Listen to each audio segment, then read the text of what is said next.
I need to go and get my dog his bed because Oh. he wants to be on my lap, and I don't want him Oh. on my lap, so he will be frustrated unless he has a place to lay down. BRB.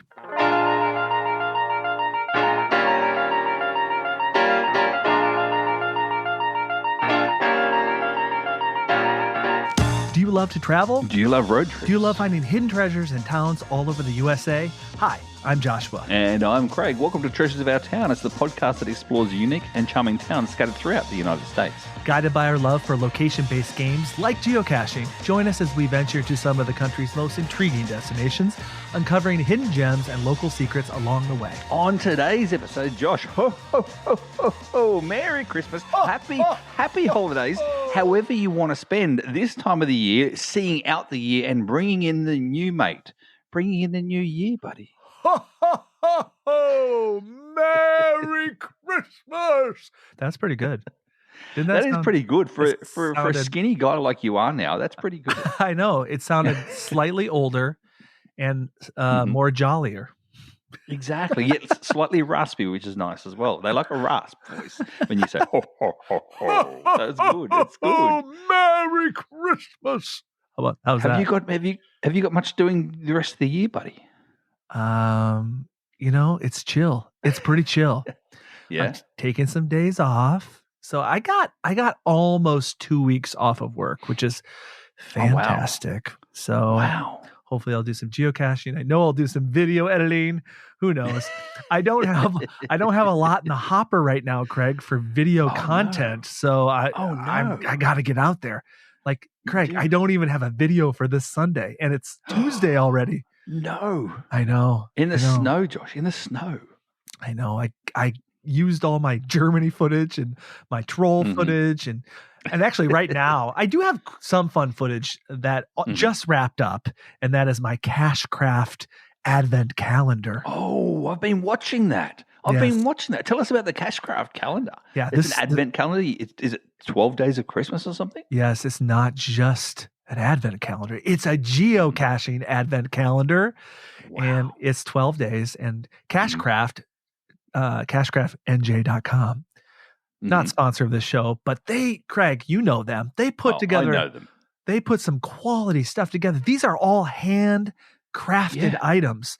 Like the first day was this really nice wooden path tag ornament that I could put my path tag in.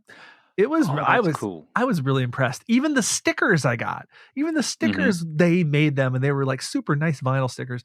Anyway, I am putting out some holiday content, but you are. The full videos, man, and I know those things are a lot. They're a lot of work.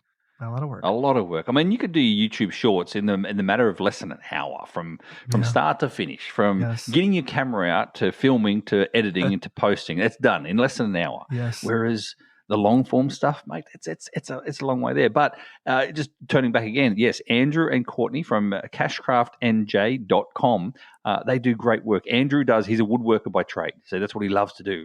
I've done a video for him as well. I know. A couple of years back. That was a cool video to create with him too. So yeah, get out and have a look at that and see that, guys, if you want more of that sort of stuff too. So great gear. So what would you be? That was your upgrade, Josh? Do you think it would be? Was the okay? Yeah, that's great. Going through the 12 days of Advent calendar with Cachecraft. Yeah, I'd say that was my upgrade. It was really well done. Again, handcrafted. Like, this is quality stuff. And so that's cool. It's not just like curated stuff. They make it, which just really makes it unique. It's like some of these items you can't get anywhere else because they make them. So that was my upgrade. I really enjoyed the 12 days of geocaching. Mm-hmm. Yeah, very, very cool. Mate, I'll start with my upgrade if that's the case then too. My upgrade is that you can see now I'm back in New Jersey, which means that I made it back with my van as well. My van's name's Tuesday. If people don't already know that, it's a big Ram ProMaster 159 wheelbase, 2,500 series, high roof as well. I can stand inside. I'm 6 foot. I can stand up inside. Oh my gosh. And not even bump my head. So it's nice. Anyway, I brought it back. Josh, yesterday I took it to my local mechanic who I know and trust very, very well. And I said, here it is, mate. Look over it. I had a mechanic look at it in Arizona, but I thought, I trust this mechanic here. He looked over it with a fine-tooth comb yesterday and today. He took 2 days to look at it all. Did an oil change as well because I said, mate, do an oil change so I know when it's up and ready to go. He couldn't find an issue with it at all. At all, mate. Oh my so gosh. How good is that? He said, look, the next thing you'll need to do is the spark plugs, but that's not for another 6 months. Oh my gosh. And it really goes, yeah. So he looked at it with a fine-tooth comb, and so he gave me the big, big tick of approval, which is a big comparison to my old camper van, which, Josh, at the moment, I got a message today. It is located at the auction houses here in New Jersey. How did I know that? I left my trackable name tag, geocaching trackable name tag in there. A guy in the auction houses found it, who is an old geocacher, knew what he found. Oh my he gosh. Then logged it as discovered under his old account. Yeah. And looked at it. What the? I got that notification. Meanwhile, he then took a photo and put it all on Reddit as well under the hashtag geocaching on Reddit. That within minutes, Scott Burks, our mate Scott Burks, sends me a text message saying, "This guy found your name tag and put it on Reddit from your old van." I'm like, "Oh man, this is insane!" Wow. So yeah, see, geocaching it brings the world together, Josh. It brings the world together. That's an amazing story. A good trackable story, that one too. So. Yeah, for sure. We've heard the stories of I think you have found trackables in thrift stores and stuff, which is pretty rare and really cool. But you were on the other side of it. Now, wait, your trackable tag was it on the vehicle, or it was just left inside by accident? It was left inside by accident, but it's my older one, my old name tag one. The name tags that you have, hi, I'm Sam Michelle, and discover me. One of those ones, very similar to yours on your recent video with the ammo can. It's on the ammo can, magnetized on the ammo can. Yeah, that's right. That's right. Exactly. Well, meanwhile, we're going to go your delays, Josh. What are your delays? Do you think? My delays. I haven't been out geocaching in weeks. Oh. And I need to get out. The weather is a little bit, cooler, but that honestly shouldn't stop me. You know what they say? There's never bad geocaching clothing. I'm sorry. That's wrong. There's no bad geocaching weather. That's just right. Bad geocaching clothing. It's very, very true, mate. Very, very true. Put on the geocaching clothing. I should get out there and so I just haven't been out. I haven't had time. It's a busy time of year, but I need to get back out there. So that's my delay. I need to get out there. Although I'll say this, when I say the term cache odyssey, do you know what that means? Yes. So Cache Odyssey is a thing that Geocache Talk Network is putting together, where they're creating 6 geo tours all over the United States, 6 of them. And there's, different sections. Anyway, the cool thing about it is all these geocaches are supposed to be high quality, but they're all supposed to be terrain ones. So they're all wheelchair accessible. Wow. Okay. And I don't know if I told you this, Craig. I am the hider for Minnesota. No, you haven't told me that. Wow. I'm the hider for Minnesota. So that's a lot of pressure, Craig, right? That is. That's a lot of pressure. It's like I represent the whole state with this geocache. So I knew that it needed to be good. And I don't want to give it away now because but it's really cool. I got some help. And so it's kind of a gadget cache. I'll tell you off air what it is. I'm really proud of it. It was kind of a rare thing these days. Yeah, exactly. It was Daniel Flieger inspired. So it's something similar, but then it's also very connected to the state of Minnesota. Anyway, I'm a hider. So it's the 26th now on the 30th. So 4 days from now, it will go live along with the 23rd as this. Oh, I'm sorry. Goes out. Sorry. Yeah, the 23rd. It's not Christmas. Okay. Yeah. Sorry. In how many days? 7 days. In 1 week. A week. Thank you. In 1 week, it will go live along with all the other ones. And it's just, it's really cool to be a part of this. And I'm really proud of this geocache. And so we have another thing to go for. We got Cache Across America. We got Cache Odyssey. We got the oldest cache in every state. A lot of travel needs to be had as we shoot for these. So that's not really a delay, but it's just to say that I've been working on this cache alongside somebody else that's helping me out doing most of the work. You're the face in front of the world. I am the brains. No, I'm not the brains. No, that's not. I am the person that has the vision, and a local geocacher here by the name of Bart Flenge is helping me make the vision come to life. And it's really, cool. It'll be one of my best geocaches for sure. So that's really that's cool. Better than the one that I did with you, Josh, with the TARDIS. Oh, that's pretty good too. That's a good cache, I'd say they're equal. They're just a little different. They're just a little different. Yeah. I will say though that what took it over the edge for me at the TARDIS was the fact that it's at the front lawn. If you haven't done it yet, then this hashtag, this might be a little spoiler. It's a TARDIS geocache. What do you call it? A little free library to a style. Yep. It's physical TARDIS where you can go inside it and stuff as well. I won't tell you any more apart from that. Just you have to get there and do it. But for me, Josh, what to put this over the edge was the fact that the owner of the property was home at the time. A good friend of yours. He came out the front, and he then, as he prepared to open up the garage door, all this smoke started bellowing out from underneath the garage door, and these lights started flickering. And as the garage door just slowly went up itself, I saw in the darkness arose this thing called I can't even think of the car's name now. What's it? A DeLorean. A DeLorean was there in bright, beaming colors, and the whole garage was decked out in Back to the Future. So, for me, it was more about meeting your friend who owns the rented DeLorean as well. He owns that company. Yeah. You can actually rent these DeLoreans as a drive around. RentDeLorean.com. Yes, and it's so cool. It's so cool if he's home. It's so cool. If you're lucky, you do the TARDIS, and there's a camera in the TARDIS, so he can see you when people go in the TARDIS, and he can speak to the people that are doing the geocache. So he's always like, "Congratulations, you opened the TARDIS." And then he goes, "Do you want to see another time machine?" And he goes, "Walk to the garage." So he pretends he's the voice of the TARDIS, and then he's like, "Do you want to see another time machine?" It's pretty cool. It's one of the most favorite geocaches in Minnesota by percentage. So that's a cool. Worthy. It's a great geocache.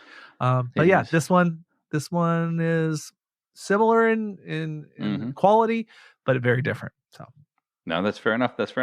Well, mate, I'm going to go to my delay now as well because mine is very, very different indeed, and nothing geocaching related. Well, I think that'd be geocaching related anyway, and that is the fact that yes, I'm back in New Jersey now, and New Jersey has hit the news media outlets. In several states, in several countries, all around the world. Why? Because there's these flying drones, Josh. Have you heard of this? Yes. Have you heard about? Yeah. What is it? What's going on, Craig? What's happening? I'm like, yeah, sure, whatever. And then every night since I've been here, I've been back, and you can see them. They're literally flying around. At first, I thought to myself, because I'm a drone operator, Josh. You know me. I've got 2 drones actually, and these are big. These are big drones. And it's like the size of cars, right? They're like a small mini car. Yeah, the size of a car. They can hover, they can fly at speed, but they've all got the red and green and white FAA lights. So they're legit drones in terms of, legitimate drones. People are saying, oh, it's alien invasion. People are talking about this other blue project or some other, conspiracy theory stuff as well. People are deep diving, Josh, because the government hasn't come out and said, we don't know anything about them, but it's okay, don't worry. Yeah, it's them. It's got to be them. Yeah, it's got to be them. Meanwhile, I've done some deep dive, digging, and the only thing I can really think of that actually makes sense, this makes sense, Josh, and not to alarm people out there either. This is maybe the reason why they're not talking about it, and that is New Jersey has one of the biggest ports in the US, the importing ports, like on the ship ports. Yeah. So there's a possibility whereby there's some sort of nuclear pin of some sort that was smuggled in the New Jersey port, and these drones are military drones which are up there doing surveillance of a nighttime only, not during the day, only at night, doing these surveillance because all they're utilizing is their nuclear technology to pin where this nuclear activity is. And I'm not sure if they've found it yet or not. So, wow. So yes, You don't want to hear. That's what that. You want to hear most my theory? plausible. Yes. Maybe it's Santa. Maybe maybe it's Santa drones. Early. You know, he knows when you are sleeping. He knows when you're awake. How does he know? Because he's operating drones. He's spying. He's spying on the children to see if they're naughty or nice. Could be. It could be. Looking through the windows at night. That's getting scary now. But anyway, speaking of Santa, speaking of Christmas, speaking of 2024, let's do the wrap up. What do you think? Yes, we are here to do the 2024 Treasures of Our Town wrap up. And here's what's interesting. Mm-hmm. We have statistics of all of our episodes. And last year, this episode was one of our most popular episodes. Maybe people tune in. They're like, we don't want to listen to these guys all year, but we'll listen to the wrap up every year. And then we'll get it, we'll get a sense of what they talked about all year long. Exactly. We wrap it up. We wrap up every single episode. Mind you, I don't think some of them are going to be too long, these episodes, because let's be honest, Josh, if you've listened to us the entire year, every single episode, then we say thank you as well. We do appreciate it. And we hope that we give you the value once every 2 weeks, or in the rest of the world, once a fortnight. Yeah. That's the way we do it. And Josh, that's not going to change, I don't think. I think it will always be once every 2 weeks for the time being. We're not going to do weekly. That's too much. You don't want too much of Josh and Craig. No. You want a just right amount. Quality over quantity. And it might be working, because in 2024 we were, according to Good Pods, the number one geocaching podcast on the planet. Exactly. Wait, have you rubbed that in at all to any of our other podcasting friends? No. I'm very humble, Josh. I know, me too. Guy. But if you're listening, can you believe it? And we were number one for travel. Was it travel podcast as well? Outdoor recreation, I think. Outdoor recreation, number one outdoor. And we're third. That's right, third in the travel podcast section, because we've got two others in front of us for travel podcast. But so there you go. Wow. We are niched, but we are kind of niche. But in the meantime, though, Josh, this year we had 25 episodes in total for the year, of which we've done 48 now, including 49. This is our 49th episode. This is 49. This is 49. So the next one is our big 50. 50th, yeah. Which will be the start of season 3. Start of season 3 will be our 50th episode, exactly. Download-wise, Josh, we've had over 11,000 downloads, which means over the last 2 years, we're just over 39,000 downloads in the 2 years. I think that's pretty cool number as well. So just saying that. That's a lot. That's a lot of time, especially I know not everybody's listening to the whole thing, but it's going on their devices, and that's a lot of time. That's like a lot of time spent with us. And some people listen twice, Josh. I'm just saying. Do they? I'm assuming so, but anyway. But that doesn't count. They're only the download. So you download it once. You can listen to it as many times as you want. We don't get that number. We only get the fact that you downloaded once. That's all it is. True. Meanwhile, Josh, this one here was a pretty cool statistic as well. And that is 47% of our listeners listen on Apple Podcasts. 18% listen on Spotify. So and the rest somewhere else. A mixed of Good Pods and other applications as well, and even YouTube as well. So because that's just a listen only too on YouTube now as well. Our top episode for the year, Josh. Do you want to announce the top episode for 2024? Drum roll, please. Our top episode of 2024 is March Madness, Roadside Attractions March Madness with Jesse/Shorty Knits. I love. We'll get to that episode. Great. But it was one of my favorite episodes, and I think a really good idea. It was a good idea. It was, and will be as well for next year. Just spoiler alert, it's coming back. Yeah, we gotta. It's the best. It's the best we got. That's the best we got. Exactly. Devices, Josh. People listen to us. 59% of people listen on an iPhone, and 25% of people listen on an Android. What does that tell you about the iPhone versus Android battle? Well, I mean, we are both iPhone users. We are, and I'm not a fan of the greenies. Yeah, I'm a little disgusted when an Android person texts me, but I'm not disgusted if an Android person listens to us. This is true. This is true. I'm happy for Android to listen. Yes, thank you. 1/4 of you, 1/4. So wait, 59%'s iPhone. The other is Android. Yeah. There's probably desktop computers. There's yes. Yes. There's even smart TVs. Yes. Smart TVs who can download as well. So there's smart TVs are on there as well. So other different small devices are on there as well. So location-wise, Josh, 72%. 72% of our listeners are from the good old US of A, and rightly so. We are talking about the USA. Yeah. But I'm surprised it's not higher. Are you surprised that it's not higher? A little bit. Yeah, a little bit. 72%. But the next is Australia with 6%. Australia, the furthest away from the USA. We know why that is. I mean, come on. We have an Australian on the podcast. This is true. But then third place was a little bit shocking for me because it was not Canada. It was not UK either. It wasn't even an English speaking primarily country. Germany. Yeah. Germany. Maybe that's because of you. Well, no, they just love the geocaching. They just love it. We talk more geocaching. They're like, yes. Just like, give us das geocaching. You ever heard of You never heard of Rhett and Link? Do you know the Rhett and Link? They have a podcast. No. Their podcast, their podcast is called Ear Biscuits. Ear biscuits. Yeah, because they're like, biscuits are so delicious, but these are like biscuits for your ears. For your ears. So have they got good voices? Good microphones? I mean, they're just, I'm sure they have good microphones. But what I'm saying is anytime we talk about geocaching, the Germans are like, ear biscuits. They're talking about us. That makes sense. Yes, that makes sense. Yes. Exactly. Our first episode, Josh, let's start reminiscing, mate. Our first episode was on January 8th this year, and it was remembering 2023 adventures and a sneak peek into 2024. I have nothing to say other than that was one of our most popular episodes, and honestly, I'll have to listen to it myself because I pretty much forgot everything we did in 2023.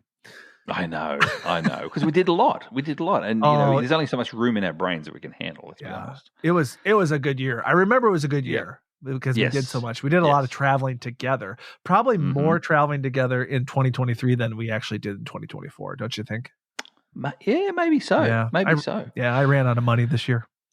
Let's see what's going to happen in 2025 because we've already got a few things planned that we'll talk about after at the end of this wrap up as well. So we'll talk about 2025 at the end of this wrap up. Yes. January 22nd, Josh, we had a Can You Have Fun in Orlando for free? Can you? Did we answer the question? Yes. We did. Mm-hmm. You can. And we had Rob Vardaman on as well for that. Rob was on the show for that? I forgot about that. Yes. We actually recorded it, didn't we? Record it live in Orlando after being in Orlando for free. Right. That was the whole. We did it in Orlando. Right.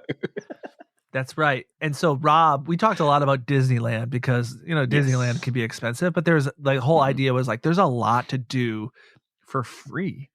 Even in Disneyland. And we talked about the monorail because you could do adventure labs on the monorail. You could do adventure labs on the Skyliner ride. Yes. Yep, and we did, of course, there's a ton of Muncie that we were able to do. Yep. It's not called downtown. It's not called Downtown Disney. What was that place? What was it called? Oh, I can't think of it now. No, you weren't there. Yeah. That was just me. You left.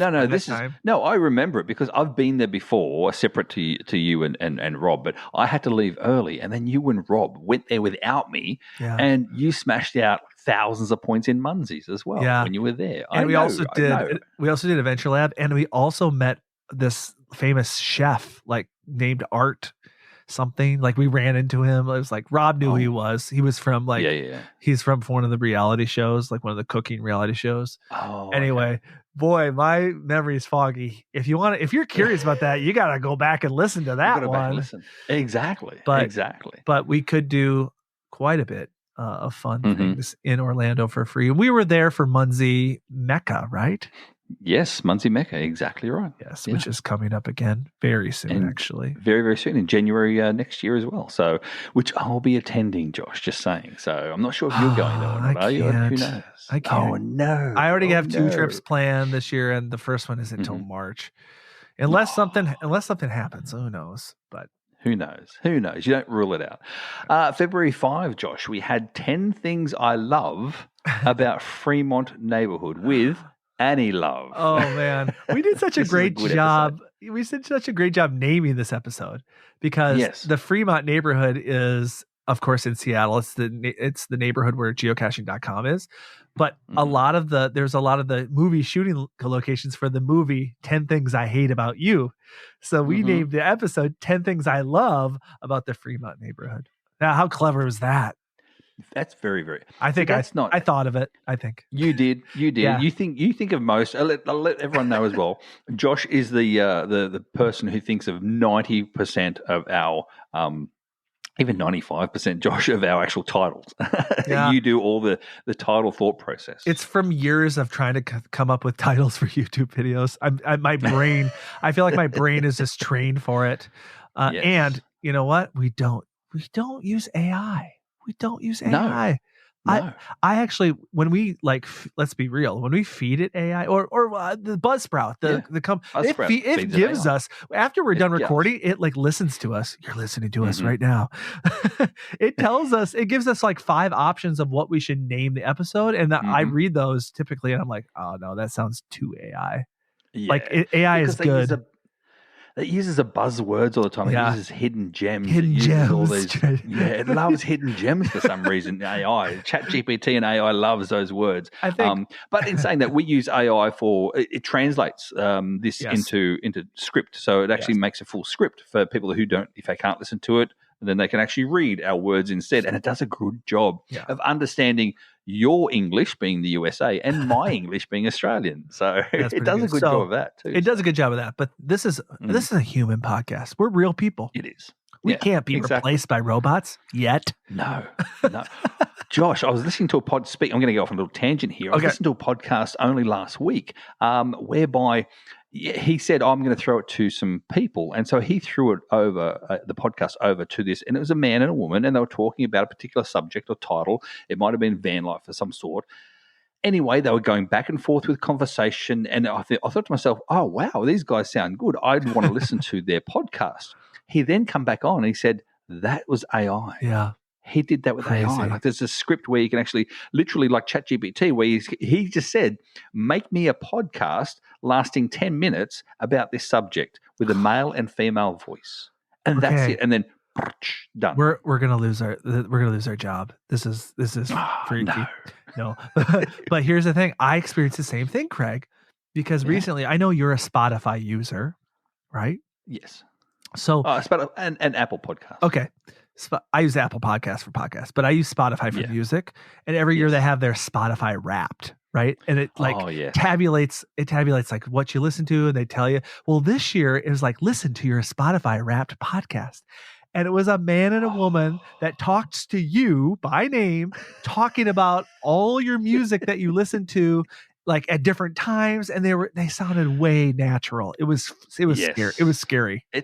It really is. It really is. I mean, you showed me that the DJ, Spotify DJ as well, where it says, "Hi, Josh, next on for you. You've listened to this in the last few weeks. Let's listen to some of this again." And then it gives you, AI does give you your favorite sort of music styles. Yeah, and then throws in sometimes as well, throws in some extra bits for you too. It's like, look, let's try this and test the water to see how you like things. Yeah, I like that because it gives me a little bit of variety, but also then it knows what I like. So yes, but this couple, this man and this woman that did Spotify Wrapped, the crazy thing was the conversation. They were playing, the two robots were playing off each other and naturally naturally almost interrupting one another. We do. Yeah, we flow pretty good, but they were flowing, man. Yeah. I know, and this is the thing. It's like they listen to each other as well, because you just said then, they were flowing, man, and I say, they back and forth like that. They laugh at each other's jokes as well. It's amazing, absolutely amazing. But hopefully, just let's hope that we're not, we don't get past too quickly. Just say that. if it gets that good, it would be fun to it would be fun if we could have 2 humans and then have a third person come in. And the AI come in as a third host, as a guest. Guest host. We'd have to have him on as a guest. Welcome AI. That's interesting. That's really interesting. Yeah, I might have to have a look into that. But because even think about people who have solo podcasts. They're like, I want a co-host. They could. Yeah, we'll get to the point where you can have a co-host and have one human, one robot. Yeah, Fascinating. Okay. Sorry, absolutely. that was a rabbit That's trail. Sorry, I people. know. I know. All right, moving on. February 19, Josh, we had top 15 underrated spots guided by virtual geocaching. Do Oh, you remember who was a guest on this show? I thought this was just us. No, I think we had. There I was thought we had a a guest on this guest. one. There was a guest on this one. I'm sure There there was a was. guest on I this don't think so. Okay. one. Yes. Okay. Who was it? Do you remember? Yes, it was Cash the Line, the Bruce. That's right. Yeah. Because he Yeah, took 5 of them. That's right. Yes. Yeah. That's right. See, so that's why we had 15 because we all did 5 each. So, Do you and remember? even we said the US spots. Yeah. Do you remember any of the spots? Does anything come out to you? And I can't Not remember. really. I'm gonna have to go back and listen to it. I To be honest know. with you, we thought we could wing this, Josh. We I thought know. we could wing this. You The know, thing is, mind you, I think I'm winging better than you because I remember our guests at least. yeah, Like- that's true. Well, the you thing remember the is- next guest? Yes, of course. Yes, but let's not hold on. Oh, you want to go back? No, I don't know. Yeah. You know what's great about this is that that people can go back and listen. You know what I mean? So we don't have a lot. Yes. All we know is that Cash the Line was there. We know we talked Yep. about 15 spots, but honestly, we cannot remember. So that's why you need to go back. So I hope you're all taking notes. Yes. So then you can email us and tell us what we forgot. Exactly. Next one, Josh, was the Roadside Attractions March Madness with Jesse Brown, aka Shorty Knits, as well. That was this one here, Josh. Was what I'm going to say it. I think it was my favorite episode as well from the year. To be honest with you, just because it was so much fun. Yeah, we each had. If people if you haven't heard about this yet, and you haven't gone back and listened to it yet, this is basically the duck's guts of it all, and that is. I had 5 roadside attraction locations. Josh had 5 and Jesse had 5. So we had 15 in total. Josh, they went head to head in like a March Madness sort of style where the winner takes onto the next round, onto the next round, onto the next round. We each had, so like if it was Josh versus me, I'd say that my best parts of my particular roadside attraction, Josh would say his, and then Shorty Knits would be the deciding factor. Yeah, the third person would be the third person would be the deciding factor. Mind you, remember going back to this one as well, sometimes I voted for not mine, to be honest. Because we were so convincing. There were clear leaders. There were clear leaders in some cases. So, but yes, I remember, Josh, in the finals. Me too. The final 4. I had 3 of the final 4 still left. But you did not.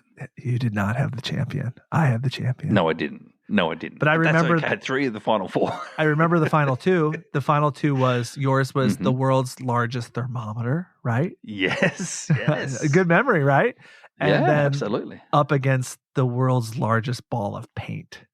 Yes. And the ball of paint won because it was super interactive. Remember, you could be if you went there and you painted it, you were the new world record holder, and you got a certificate. Exactly. It came up on my TikTok the other day, Josh. It did? Someone was there doing a TikTok the other day of painting the next ball, because as you paint the entire ball, he writes a number on it as well as to what number coat you were. And then it's hanging from the ceiling with a weight, a scale thing as well. So yeah. There's a TikTok about it too. So that's Roadside Attractions March Madness. Yes, this is my thoughts. Well, I was just gonna say this is my regret. I really wanted to visit the ball of paint. I wanted to visit the winner because I've never visited before. Shorty Knits had visited it before, but I never got to it. So that's still on my bucket list. Mm-hmm. And yeah, I'm going to go out on a limb, Craig, and I'm going to say 2. This is my favorite episode of the year. Yes. Yeah. Meanwhile, speaking of this episode as well, it was after this episode. I remember doing this episode, Josh, too. I was traveling at the time. I was in my van. I was in my car, my camper van, my decked out camper van.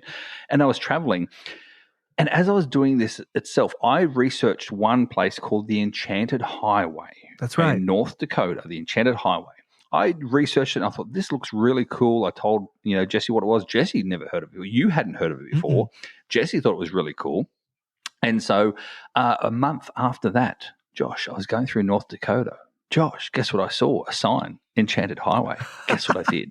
I went down the Enchanted Highway, and it was everything I thought it was going to be and more, because there's a cache at every single rest stop itself as well, and the Munsey at every single rest stop too, which was awesome to see. So meanwhile, I did see on Jessie's social media, she's been to several now of the ones that we researched. Did she go to was it the big, I thought it was a poo, but it was it was a potato. Yes. Remember she went to the potato? I think she stayed in the potato. Yes. I think that was one of hers too. That was one of the ones, and she actually went there. Like, it's kind of cool. It kind of motivated her travel. It motivated your travel. Mm-hmm. Clearly, it didn't motivate mine because I didn't get to the ball of paint. But there's always next year, right? Exactly. There's always 2025. Who knows what's going to happen in 2025? Exactly. All right, Josh, moving on to March 18, we had the best place to take a geo-vacation. This is episode 1 or part 1 of the Gulf Shores in Alabama. Yes. This was one of our trips we took this year. Mm-hmm. Yeah. We recorded this live. Yeah. We recorded both episodes live. The Gulf Shores of Alabama. Oh my gosh. How fun was that trip? It was brilliant trip. So much fun. Brilliant trip. What a fun place to visit. We were there for Bama-Rama, which is a excellent geocaching mega event. Yeah. Again, I wish I could go. I think maybe possible. Maybe. We'll see. It's on the cards. Yeah. Scott Burks is going this next year. Okay. Scott Burks from the GCPC is going. So there you go. Nice. But what sticks out to you for the Gulf Shores? Like what is burned in your memory from that trip? Oh, I had several memories from that trip. Obviously, Tim was with us as well, Minnesota boy, good friend, first and foremost, a good friend of both of ours. Again, a little rabbit hole. I got a Christmas card off him, Josh, this year too. So that's really nice. Anyway, big thanks to Tim. Yeah, big shout out to Tim. I know he listens to the podcast and he's a patron as well. So thank you. We had Tim there, and if people don't know, haven't heard before, Tim, he's our driver. Josh, you're in the front seat you're a navigator, and I'm in the back seat making sure all the gear's ready to go for filming and recording. So that's our jobs. And so the three of us, like the three amigos, were driving around all the Gulf Shores of Alabama. So from the beaches themselves were absolutely beautiful. The place where we stayed was stunning as well. Not one person had ever stayed in that place before except for us. We broke it in. We were the very first people. We broke it in. First time in the bed. Like, it was insane. And for me, Josh, it would have to be the place where we saw your friend, your idea, playing the piano / organ, whatever you want to call it, keyboard. What was that place called? The Floribama. Isn't it Floribama?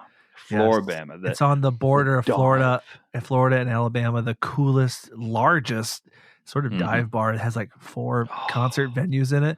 But we saw a Jerry Lee Lewis tribute artist. He was just absolutely rocking and rolling. And I'm so that sticks out to me. That was so fun. That was so fun.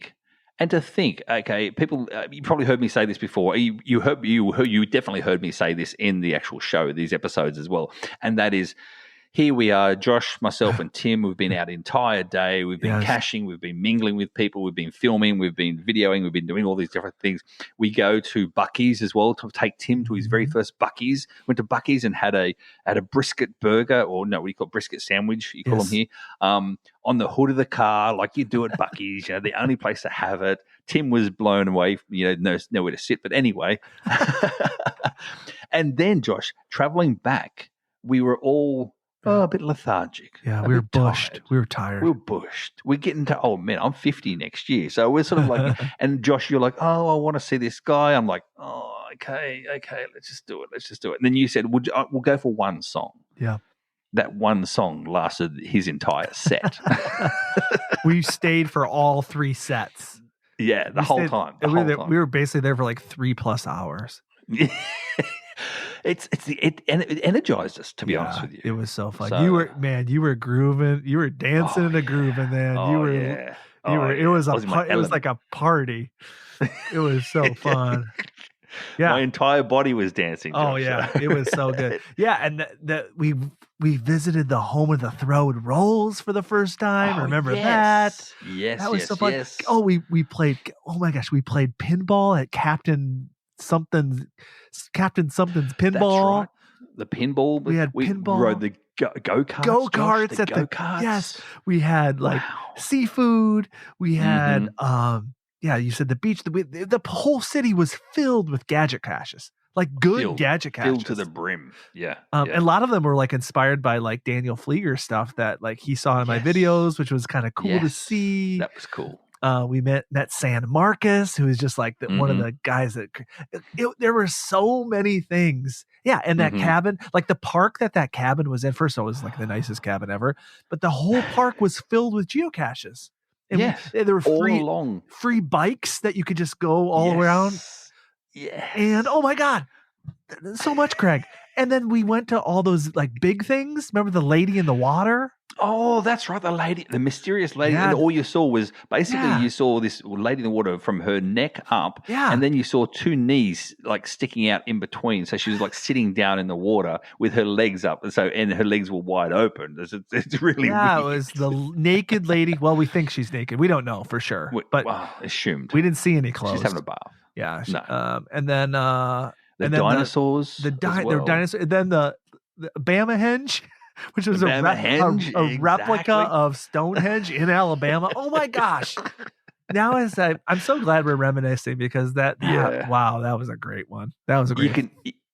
So if you haven't already listened to this, and that is, Josh, if we visited these places, we've got a lot more memories attached to these episodes compared to the research ones that we've done, etc. We don't have as many memories of the research ones, but the ones where we actually go and visit live in ourselves, do it, that's the best ones. They're the best ones. So, yes. Moving on, Josh, to the next one. In April 15th, we had the US Dirtiest Places. This one was with Dave Barsky from Dirty Jobs, a good friend of yours and mine in the show. Dave Barsky, g'day to you, mate. He had the US Dirty. This was a great episode. Yes, this was great episode. Another great title, the US Dirtiest Places to visit. And basically, it wasn't really the dirtiest places, but the show Dirty Jobs is about dirty places. But we talked to Dave because he was very well traveled, and he talked about all the really cool places he visited while he was filming for the show Dirty Jobs. Yeah. So, and I remember a bit of a hook name there, Joe. Yeah, for sure. And I remember a lot of Dave's favorite places were on anywhere there was water because he was loving the seafood. I remember, I think Maine. Yes, Maine. There was a Florida, South Carolina. Yes, he loved a lot of shore. We talked about a lot of shore locations. Yeah, that island. He talked about that island as well, where there's no cars on the island. It's only the horseback. Like by horse and cart on that island. Right. And because I remember the job was actually the horse manure picker-upper. That's right. It was Mackinac Island in Michigan, right? That's the one, yes. Yeah, that's it. That's I remember. Also, at the same time, Josh, brand new, or not brand new, but it's now on Netflix, is the entire series. The entire series of Dirty Jobs is on Netflix from season 1, episode 1. I've been watching. Have you? I've been binging. Is it good? Is it fun? It is so good. It is so much fun. Because I've never seen it before, Josh. I'm from Australia. We didn't get Dirty Jobs down in Australia like the actual show. Yeah. And so yes, and to see the growth as well of a presenter that what's his name? Mike Rowe. Mike Rowe. To see the growth even of Mike Rowe as a presenter in the first. I'm talking about the first series, even or the first season. Sorry, the first season. Yeah. His presenting skills, his humor, just went above and beyond. Like it got getting better and better each episode. Let alone, Josh, the actual the footage themselves got better. Obviously through from the first season onwards. And also the content in terms of the opening scripts and stuff too, and the opening filming part that all got a lot better, a lot more cleaner, and a lot more in money injected basically. So yeah, I'm sure they got a few sponsors as that show got more and more popular. Yes. All right, big shout out to Dave Barsky for that one. Craig, you were like you were like saying like I had such a bad memory, but you were wrong. You were wrong. I was wrong. What was I wrong about, Josh? You saying I was wrong, but you were looking at the notes. The next episode, on April 29th, was a Canadian geocacher's top five U.S. locations wish with Jeff May from Cache the Line. So that virtual one, was just me and you. I thought it was. And I remember, I think there was. Now I'm going back to the virtual one. I remember like one of the places was like, well, maybe that was an Adventure Lab. Okay, we've had some Adventure Lab shows too. Anyway, this was the one. We wanted the Canadian's perspective on the U.S. and some of his favorite locations to visit in the U.S. from a Canadian's perspective. But it did make sense because this is a Canadian geocacher's top 5. So he still did do top 5. And the other one was 15 virtual locations, which makes sense for 5 each. Right. So, that's where my mistake was, I think. I get you. I get you. I'm gonna hold that. That's the mistake anyway. But in saying that, Josh, Jeff May, what a great guy he is. Again, a big shout out to Jeff May. Cache the Line. He's a YouTuber, Canadian as well, and so he's a nice person, is what I'm saying. But he did some good videos, Josh, and you've actually cached with him a few times as well. Yeah, I cached with him during the 20th anniversary of geocaching. That's right. We climbed the. Why can't I think of it now? We climbed a mountain. That's the one near the Ape Cache. Yeah, GCD, which is the oldest cache. GCD, yes. Mount Margaret. I got it. It was there. Mount Margaret. We climbed it together. And his style, he's the type of geocacher he is he's an adventurer. He's like the opposite of like a parking lot find. He doesn't even, he in his videos, he rarely even covers like gadget caches in town. He's like, I'm out in the woods, I'm on a hike, I'm out on an adventure. That's, if you like that type of thing, you need to check out Jeff's stuff. He does some good footage as well because he's got a nice drone as well. So he does some really nice footage in his videos as well. I did know. So yes, big shout out to Jeff. So, yes, I did get that mistake. So, there we go. Anyway, moving on to May 13, we did a road trip to Minnesota's North Shore and Josh's 8,000th geocache find. Yeah. Now, you remember this one. Oh, this was so It was all about you. Well, yeah. Did we have Reese on the show? I don't know. So, Reese was my daughter Reese was on the trip. I don't think she was on the show. No, she was on the show. By the way, last year, that was one of the most popular shows was the one she was on. No surprise. But yeah, I shared finding my 8,000th cache up here in the North Shore of Lake Superior, up here in Minnesota, which is just like, oh my gosh, Craig, it's God's country. If you ever get a chance up here, it's just so gorgeous. It's just so beautiful. In the summer or anytime? Anytime. It has a different beauty in the winter. Yeah, it has a different beauty in the winter, True. But all seasons, it is just gorgeous. And this was the one when I decided to do this trip at last minute, and I wanted to, do some other things other than find the geocache. So I asked AI to plan my trip. Remember?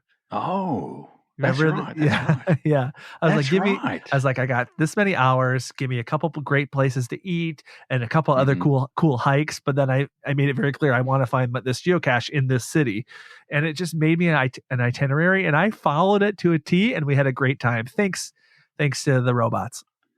Yes.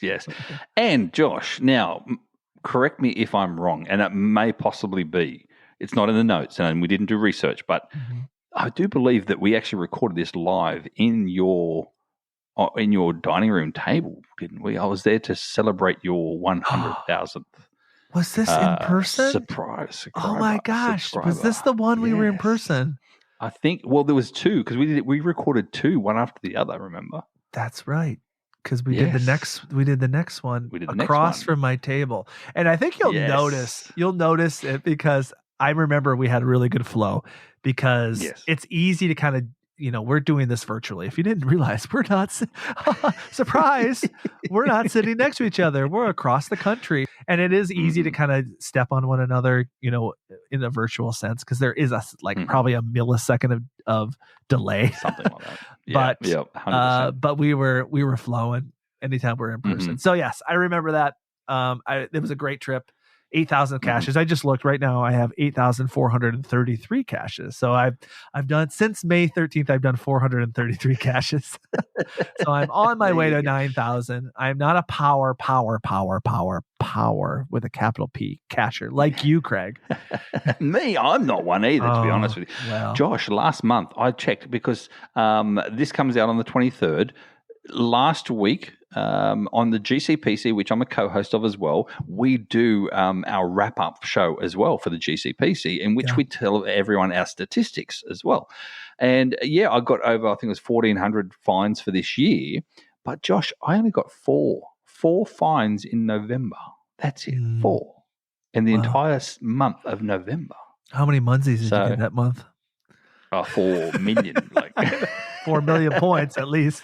Everyone knows by now I'm a Munsie player who geocaches. I've changed, Josh. I've changed. Everyone knows that now. But congratulations, Josh, on your 8,000th find anyway. Thank you. Looking forward to your 9,000th coming up very, very soon in 2025. That's a milestone. I should hit it. Yeah, I should hit it next year. I'm averaging roughly probably 700 caches a year, so I'll hit it. Mm-hmm. And I have to figure out. Oh my, hold on! I got to figure out what I'm going to do. I always have to make them special. What am I going to do? Where am I going to go? Am I going to go to space? Am I going to go to the trench in the middle of the ocean? Who knows? But go on the Mars rover. Who knows? No, I have made special trips. It's a great. Let's be real. It's a great excuse to make an excuse for I want to go here for my big milestone. So 9,000 is big, but 10,000 that's very big for me. 10,000 is a big milestone. So because after 10,000, Josh, your next geocaching milestone is 20,000. I know it's not 11. Yeah. It goes up by tens of thousands after that. So 10,000 will be probably close to 2026. So I have to think. Think ahead. Think ahead. But and Craig, who knows? We might be on a cruise ship. Who knows? This is true. For 9,000. I'm not going to discuss that just yet because there's been some talk, Josh. There's been movement.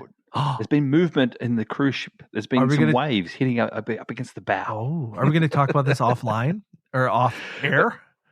Possibly. Okay. But meanwhile, we'll leave that for next episode. Josh, I was with you. You like that? I was with you at your dining room table to do the next episode, which is Craig road trips across the country once again. Again. Everyone knows. Everyone by now. I love a road trip, Josh. I think it's my favorite now. It's my favorite. Yeah. I used to be a plane guy. I used to be an airplane guy. Yeah. I don't think so anymore. I'm a road trip guy. You like your nest. You like your nest. Oh, I love my nest. But anyway, so mine was my recent trip at that point in time, and I think at that time as well, it's when I discussed the fact that I did the North and South Dakota, went down, and I did Woodstock. No, I hadn't done Woodstock yet. This wasn't I hadn't done Woodstock yet because the reason for that is June 10th of 2024 was 20 years of Geo Woodstock recorded live. Yeah, but it wasn't posted live. So I think this was. I think the May 27th was a part of that trip, at least the way there. This is true. This is true. Yes, it was. Absolutely was. Yes, definitely was. Now you're jogging my memory. Yep. So then the next one, it was 20 years of Geo Woodstock recorded live. That was so much fun, Josh. Again, the two of us live on stage. Spoiler alert, not spoiler alert, because it's been advertised that you and I, Josh, are once again going to be in Morgantown, West Virginia for Geo Woodstock 2025. Recording again live. Treasures of our town. And we can officially say, Josh, if you are one of those people that are in the audience at the time listening to us, you have a special 1 hour chance, Josh, 1 hour chance to get 5 stages of an Adventure Lab that's only going to be there for 1 hour. And you have to listen to us live on stage in order to get those Adventure Lab credits. So there you go. So, what do you think of that? I think that's a great idea, mate. We're providing for the geocaching community 5 finds that you can only get if you listen to us, and they will be spread out evenly. So you have to listen the whole time. We're going to force people. Yeah, 45 minutes. Force people. We have been toying around. We've been playing around with some ideas on topics. Yes. And so we haven't locked anything in yet. But no. So this episode, if we're thinking back, we actually went through the locations of all 20 Geo Woodstocks over the years, and we had to do them pretty quick. We had a couple fun facts about each. Yeah. And it was really cool because it was a live audience. There were people there were people there that had been to every single Geo Woodstock.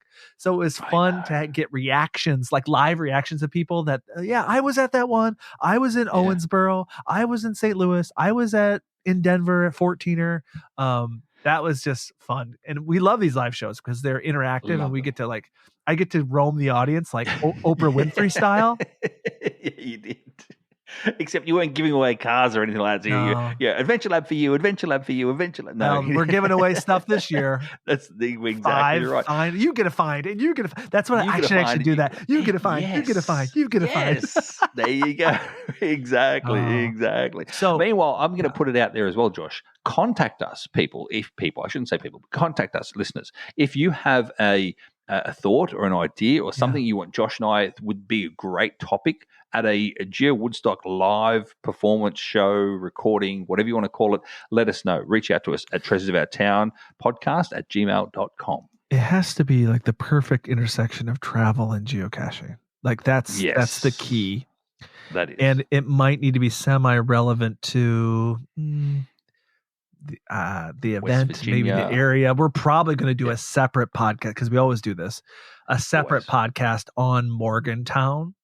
Yes. So that'll be a separate one. So we're going to do more thinking on that, but it's going to be a good time. And I'll just say this, Greg, I just looked, 2,600 will attends, over 2,600. Over 2,600 they're less than 400 will attends from Giga status. So, and here's the prediction. I mean, at that rate, by February, this event will be possibly the second Giga event in the United States, third in North America. That's how exciting is that? That's exciting. Brilliant. Absolutely brilliant. And of which people already should know that you and I met at the very first one in Cincinnati. Yeah, we did. Back in 2018 in person. That's where we actually met in person for the first time. We'll have to reenact it. I think we reenact it every year. We did. We reenacted it in Owensboro. We reenacted it last year. We got to reenact it again. Third time lucky. It gets a laugh. It gets a laugh. If anything, it gets a laugh. Seeing two older gentlemen running slowly along through the poppy fields and slowly through the poppy fields and slowly embrace each other in a band hug. That's right. That's fun. Meanwhile, the next one after that, Josh, we did a follow up with the Flagstaff, Arizona Route 66's most surprising gems. Oh, see, you know what? There's a buzzword. This one that might have been AI. that might have been AI. It might have been. But here's the thing. Yep. Here's the thing. I think it's a fitting name because I had never been to Flagstaff before. It was a delightful city to visit. It was delightful. Man, do you remember the weather? It was like 70 degrees, dry. Yes. And it was like at that time of year. It was so beautiful. Like we were standing on stage at Geo Woodstock and we were just like looking out into the crowd and there were just these beautiful trees. We stayed in like this really cool A-frame cabin and we had a fire and it was summer, like beginning of summer. It wasn't too hot. There were no bugs. Josh, we did a separate side event where we went up that mountain and people were still skiing in the snow with shorts on. Like it was really good. And I'll say it was, we're going back to Geo Woodstock, but one of the most well done Geo Woodstocks. Like they really had it down. It was the group from California that put it together. Yes, the Spring Fling group. The Spring Fling. Yeah. I think there's the geocachers of LA, Los Angeles, I think, that put it together. But Josh, Dave Barsky was a part of it. Bell on the Move. All these Californian geocachers that really made that great. And it was Flagstaff with Josh the guy who ran Geo Woodstock. It was his college town, and he knew he was like, this is going to be a great spot, and it was. He knew They even had a side event, Josh, at the hot dog place where the actual the Winslow, Arizona song was actually created. But they didn't want Flagstaff, Arizona. They put it at Winslow. They didn't want like hot dogs. Getting hot dogs on the corner in Flagstaff, Arizona. It didn't have a ring to it. No, exactly. Winslow did just down the road, so that's right. Next up, Josh, we had. This is a good one. He visited every county in the US with Mag Planner. Wow! So, yes. I'm so glad we had him on the show. Mm-hmm. What a perspective! Amazing guy. Yeah. What a perspective he had on this country. He visited all of it, every nook, every cranny, every county. That's unbelievable. So, Josh, in my recent travel across from Arizona to back to New Jersey, yes, I was on a bit of a time schedule, but I use Cashly because I'm iOS. I use Cashly, and Cashly have the county maps now as well. Yes, I looked, Josh, and I thought to myself, this guy, and I look back to Mag Planner and what he actually did to hit every county. Yeah. I'm lucky to hit 2 or 3 counties per state in a straight line, let alone every county in that entire. Let alone Texas by itself, for goodness sake. Like there's 50 plus counties in Texas alone. I mean, you can't see me, but this is I'm tracing with my finger how he did it. Just like back and forth, so Josh, back and forth, back and forth, across the state. Because I know myself, and as I said before, I wasn't sort of slowing. No, I was driving to the speed limit, but I wasn't stopping that often, and I was doing long days. I'm talking 6-7 hour drive days. It still took me a day and a half to get across the Texas. So if he was to go across Texas and do each and stop in every single county, wow. That's what I'll say is wow. So his feat to me was amplified after speaking to him on the podcast, and then me driving around and just thinking about him and what he did, and what he achieved. So and he did it in less than a year. That's less than under a year. I mean, he had a small head start because he did much of the East Coast, but still less than a year. Wow. I think I could do Delaware in a week. It's got Delaware in a day. Exactly. All right, just after that one, we had Adventures on Historic Route 66 with Scott Miller, also known as GSM ×2. What a man that man is, I tell you right now. Yes. Incredible. This was another great episode, Josh. There are so many episodes I remember from this last year where we talked about just Adventure Labs in general. Yes. Like Adventure Labs is just such a we've said it again and again. Such a cool addition to geocaching. It's just more locations for us to visit. And this show is about travel, so we're like another location.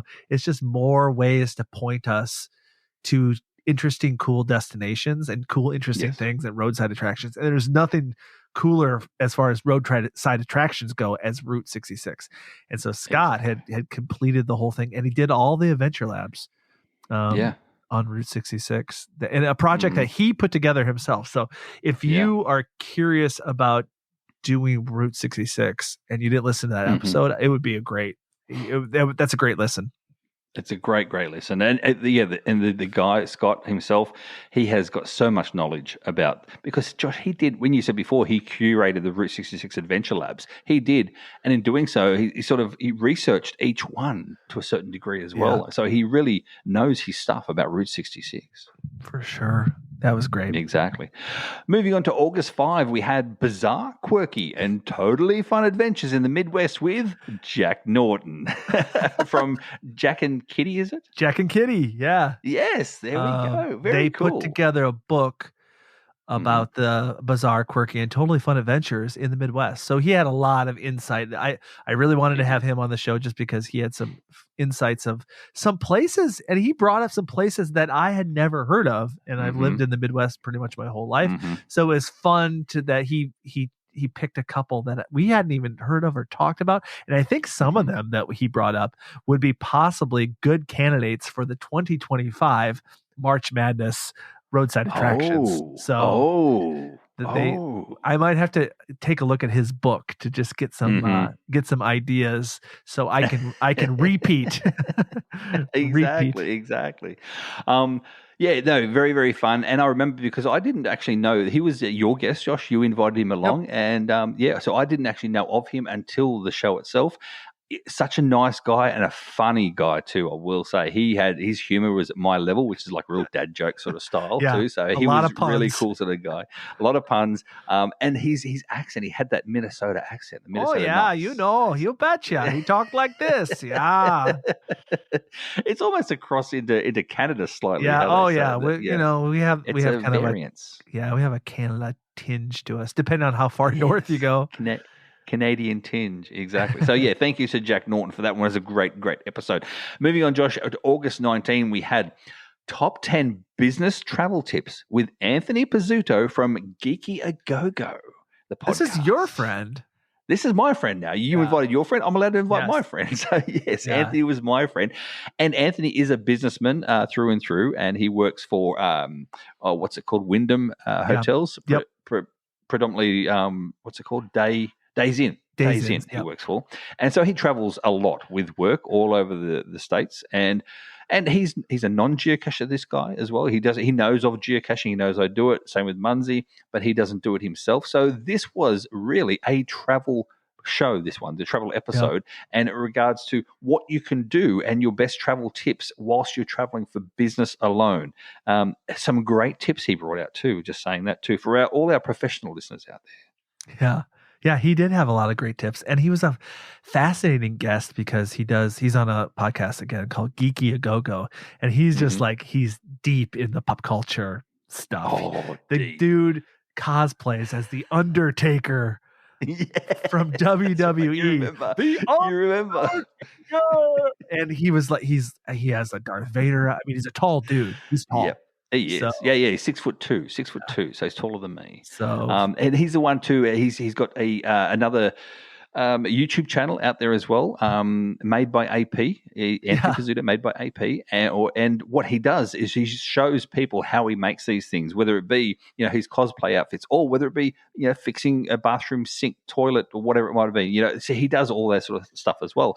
And then he helped me, Josh, with my decking out of my old SUV as a full-blown camper. So he helped me out with that too, all done in a day. Wow. So, he knows so much. Like he does. He's a very interesting guy. I would love to have him back on the show possibly in 2025 because he could talk about a lot of stuff. And he's got a nice microphone too. Like he sounds good. A true ear biscuit. He is for the Germans. His podcasting little room, Josh. He's actually got all the soundboards around him as well, so it doesn't echo sometimes, like mine does sometimes. Anyway, moving on, Josh. To September 2nd, we had top 10 weird, unique, and strange Airbnb stays across the good old US of A under $200. We had to put a cap on this. Under $200. This was a great, I will say, for our research episode. It was fun. This was a great research episode. It was fun. You had 5. I had 5. Yeah, it was a very kind of like visual show. I remember that it was a challenge to describe what we were seeing, but I think we did a good job of describing these Airbnbs. And it was just like, as we were looking at them, we're like, this is one of the places I want to stay. And so, again, Airbnb guides our travel, right? It's not a location-based game, but it is an app. It's an app that guides our travel. So that was really fun. It was a challenge to find places under $200, but some of the quirkiest stuff were under $200. It was really exactly. Fun. And I will say, Josh, we say before that patrons are our way of funding this particular podcast that we do, but we wouldn't say no to being supported by Airbnb. Just saying, because I know Airbnb does support other podcasts out there. They do. How do we get it? We got to get in on that. So, exactly. But in saying that, Josh, do you remember your favorite one that you researched? I remember mine. You do? Mine was the helicopter. Mine was the helicopter. Josh, remember it was a Chinook. The Chinook helicopter turned into an Airbnb. Yes. I remember the last Blockbuster video, which is no longer I don't think you can actually stay there anymore. What else? Yeah. I also remember there were several like tree. Oh, I remember the storage containers that were stacked on top of each other, That's right. and it was like the four. storage It was like 4 stories tall forest. Yeah, and it was in in the the forest forest too. in Yeah. Texas. Yes. That Yes. one See, was like that one sticks you out in do my mind. remember. Yeah, that stuck out in my Exactly. mind. And there were lots. Next up, Josh, we had 10 reasons to visit your local Renaissance festival. This is your friend now again, Jacob Yeah. Wright. This was fun episode, I will say, because I've never really researched or been into the Renaissance sort of style. I've seen them, heard about them, but it was really interesting and unique for me to get more information about this sort of stuff. Yeah. I think of one of some of our episodes, like I might have learned the most from this one. I didn't realize how involved and how diverse different Renaissance festivals were. And the reason we had the show, you might be thinking, oh, that doesn't really sound like travel. Well, there's Renaissance festivals all over the world. Yeah. And just a cool event in almost. And it doesn't have to be about travel. You can travel in your local area to a Renaissance festival. It gets you out of the house, then you're traveling. This is true. Let's just say that. If it gets you out of the house and moving, you're traveling. See, for me, Josh, I thought Renaissance Festival, all I thought about was, people dressed up in old clothing and eating turkey legs. That's well, there is. I think that we did that as a part of it. But there's part of it, more. but it's not all of it. There's a lot more. So again, listen to any of these. If any of these pique your interest and you haven't listened to them yet, go back and listen. We really do encourage that. So next up, Josh, we had September 30th. We had Is Fort Worth It with Tim Larson, our friend, good buddy, Tim Motorsoda Boy. He was involved in this show. And this one, Josh, you had FOMO. This is the FOMO. Yeah, this is my FOMO episode because I was not on this trip. It was you and Tim. Is Fort Worth It? I think this is a clever title too. Is Fort Worth It? Yes. Yeah. And we talked about your trip to Fort Worth, basically. To Fort Worth, exactly. It was predominantly a Munsey trip. And Tim and I met up there in Fort Worth. I was in my van at the time, or my camper van at the time, and we stayed at not a particularly good hotel. Remember, we had Hotel Woos. And Josh, I will say this. Anthony Pizzuto, my friend who works for Days Inn, who we had on the show previously, he reached out to me after this show went live, after listening to it, saying, please tell me it wasn't a Days Inn, Craig. I went, no, it wasn't, because we didn't mention it. We never mentioned who it was. No. We just said it wasn't a fun experience. That particular, it wasn't the brand of the hotel. It was just that particular hotel itself was under renovations and having issues. And so anyway. But no, it wasn't a Days Inn. So there you go. So if you didn't listen to that episode, you got to listen to that episode to hear about it's great. Travel is not always great. Like there are often misfortunes, and this is it's a great misfortune story of like some of the stuff you had to encounter in this hotel. So go back and listen. But it involved that one. It involved getting wet when you didn't want to get wet. And then changing rooms because God. Anyway, I know. Next episode in October 14th, Josh, we had Traveling Alone Together, solo travel tips. Remember this one? I remember this. This was a good episode, and I'll just say, I loved all the guests we had. We had some really fantastic guests, but a lot of times it seems that some of our most popular episodes are just you and I. And and I don't mind. This was really just an interesting topic because both of us don't mind traveling alone. We don't mind. Yeah, that's right. We enjoy traveling together too, but I think we had a lot of insight, as we are sometimes lonely guys by choice. Yes, absolutely. And see, people don't know this, Josh. People don't realize what an introvert or extrovert it actually is. And the definition of an introvert or extrovert is someone where they get their energy from. So if you get your energy from being around people, you don't have to be the most energetic person out there, but if you get your energy from being around people, then you're an extrovert. If you get your energy from being alone, you're an introvert. Yeah. People don't know this, but Josh, you and I, we're both actually introverts. Even though we do a podcast, we do YouTube videos, we do all that sort of stuff, we get that energy though is when we by ourselves, basically, alone. Yeah. That's when we energize. We recoup, and then we go out back into the world. And, to let it out again. To talk people. That's right. That's right. So, yeah, no, again, that was another great episode. And as you said, Josh, sometimes our episodes, just the two of us together, is some of the fun ones. So, we had. the I think we next had one, good. We had good tips. We had good tips on that one.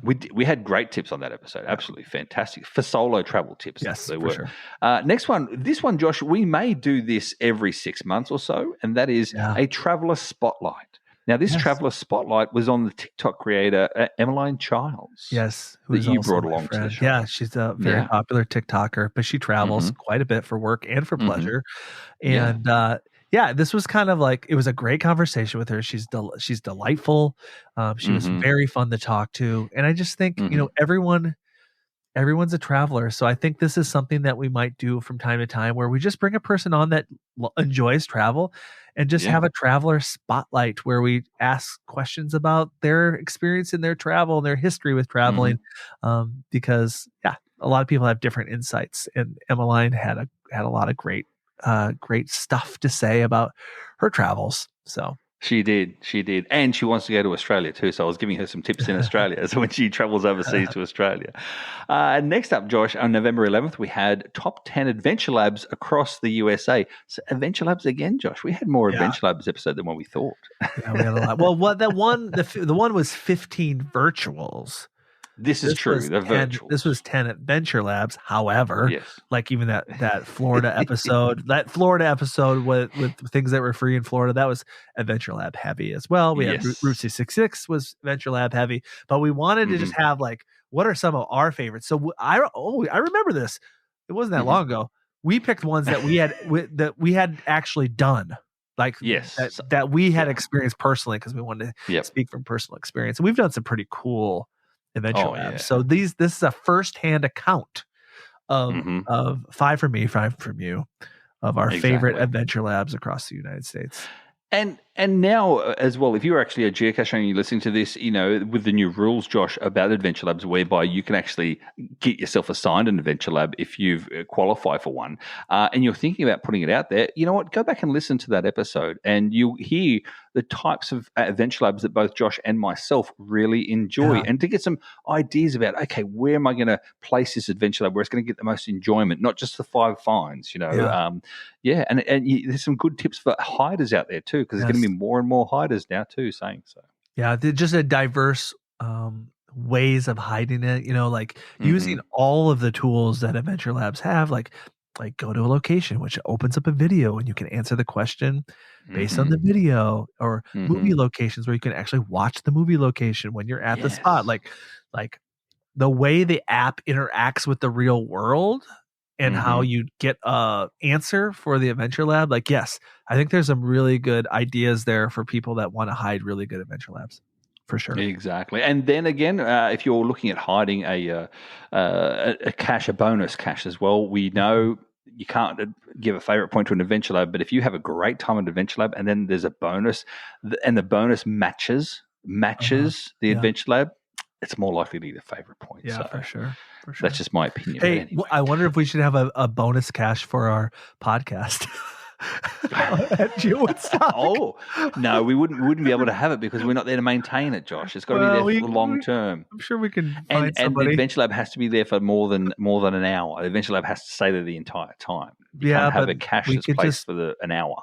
We could just publish it and then archive it right away. I suppose I do know the reviewers for West Virginia, but anyway, not really the I'm spirit. Not going to pull them.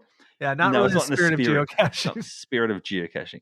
And Josh, of course, then the last 2 episodes, November 25 and December 9th, was our Patreon Q&A Potpourris Part 1 and Part 2. And if you didn't hear this one, we reached out to our patrons and said, look, what questions do you have of us? And we answered patrons' questions, Josh. Yeah. So over the last 2 episodes, they were fun. They had some good questions. And then what sparked out of that, Josh? This cruise. Yes, we talked about. All I'll say is that doing a cruise. All I'll say is, Josh, is I have contacted the lady involved, and we may have her on the show in the next few episodes or a few months. In the meantime, I had a few of our patrons, a total of 4, reach out to me and said, Really? Craig, if we're off work when you do it, like if I can get the time off work to do it, then we'll be there. So That'd be so much fun. That'd be so much fun. So that's interesting. That's just 4 people. We haven't even. It's not even for sure yet, and there's already 4 people. So we could probably get, who knows, 20 people. Maybe. I mean, who knows? That would be fun. That would be fun. Let's be honest. We have a lot of power to promote things in different ways. That's for sure. Exactly. Not just on this media, but also other social medias as well. Okay. So that's our show. That's our wrap up for 2024, Josh. Woo! What a great cool year. Was that? That was great so much fun. I really like this show because it just fills me with so much gratitude when you go through the whole year and you start sparking your memory of like everything you did and everything you experienced and the people we got to talk to. I don't know about you, but I'm just like filled with gratitude. I'm like, oh, what a great year lived. And what a great hobby. And I'm just really grateful for you, Craig, for this is just an awesome way also just to document the things that we've done in travel. When we're sitting in our old chair as old men, we'll be like, hey, will you please put on that I want some ear biscuits in my ear. Not real biscuits, ear biscuit. And they'll be like, what's an ear? They'll be like, what's an ear biscuit? I just put on the show and me and Craig. Yeah. Okay, that's enough. This is Josh sitting in his recliner in his retirement home, old people's retirement home, I hope and annoying people. Yeah, annoying people because he's got the remote control to the television, which has got YouTube on it, and he's literally watching his entire YouTube on repeat over and over again, and going, oh, people, did you see this? This is my daughter, Reesta Bunny. I used to call her Reesta Bunny, and this is the reason I call her Reesta Bunny. And now she's 75, and she's a grandmother herself, and I'm a great grandfather. Yeah. Oh wow. Another rabbit hole. But anyway, I'll just say one more thing about this last year. You know what? We had a great year of podcasting. This was our 2nd year. The 3rd year's coming up, and I just want you to know I'm proud of this podcast. And that, it's a rare thing these days. It's a damn rare thing these days that people are just so proud of our award-winning podcast, according to Good Pods. And I'm grateful for you. Thanks for pushing me into doing this. And I didn't have to push too hard. I just sent you a microphone. Yeah, but we're a good, I think we're a good team. And I want to just thank everybody that has decided to take time out of their lives to just listen to two dudes ramble about travel and geocaching and Muncie and finding stuff in the woods. Yeah, and Airbnbs and all the things that we've talked about this year. Exactly. And don't forget as well, feel free to send us a message because there's a link wherever you're listening to this podcast. There's actually a link to actually send us a message. And if you do, make sure you title it at the bottom with your name so we know who it's from, because otherwise, Josh, it doesn't tell us either. And I've had a couple of people reach out and it's like, I don't know who that's from. So feel free to send us a link. Let us know your thoughts. Let us know if you've got an idea, Josh, as well. If they've got an idea, they can send us an idea. If you've got an idea for a show, we're always open to ideas for shows. If it's a good idea. If it's a good idea, you'll hear it. If it's not, you won't. It's just not that. It's plain and simple. Exactly. But otherwise, Josh, Yes. And if you've been enjoying this podcast, there we go. We really appreciate your support. We really appreciate our patrons that have supported us all year long. Even some of the ones that have just chose to drop off. We know life happens. Yeah. That's fine. But I just want to know all our patrons from 2024. Thank you. Thank you for keeping this going. This podcast is fully supported by you. And so we appreciate that. And we will continue to give you some golden nuggets, more special ear biscuits that only the patrons can listen to. So if you're interested in joining our Patreon, there's always room in the family, and you could be a part of the patron potpourri shows. Just go to patreon.com/treasures of our town, and there's several levels there. We would love your support. Thank you very much. And also, Josh, as well, how can people find us if they wish to? Feel free to reach out to us at treasurestorytownpodcast@gmail.com, or you can follow us on Facebook, Instagram, X, and YouTube. So that's it for our show today and for the rest of the year. So please subscribe, rate, and review on your favorite podcasting app like Good Pods. And as always, Josh, may your travels always lead you to the most unexpected and amazing hidden gems around the world. See you next time. We'll see you next year. See you next year. See you next